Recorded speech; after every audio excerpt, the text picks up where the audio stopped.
You won't be happy, guaranteed, because I've known many wealthy people.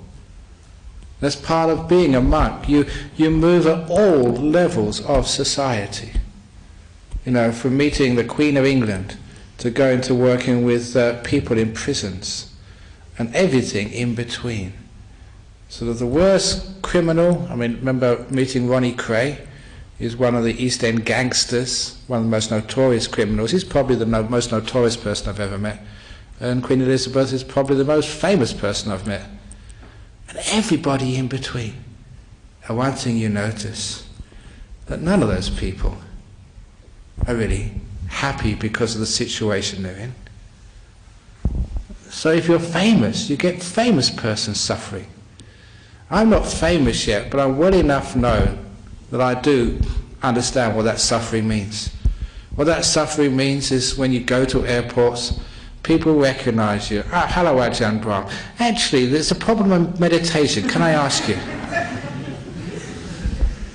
And the worst occasion, one worst stories about this, was when I was just returning from Los Angeles. It's a long journey on that aircraft.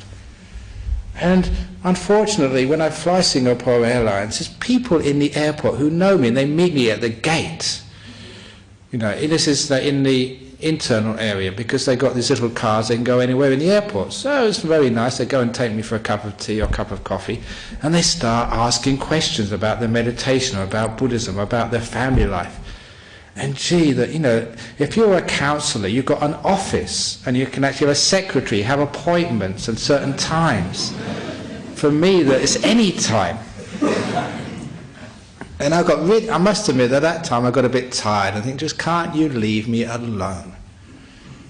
And of course, you can't really say that as a monk. Instead, I said, I need to go to the toilet. And I did, you know, I could hold on for a bit longer, but going to the toilet was the way of escaping and sitting down in a place I could have a bit of peace and quiet. But of course what happened, as soon as I went into the loo, the toilet attendant recognised me. Oh, Ajahn Brahm, can I ask you some questions about Buddhism?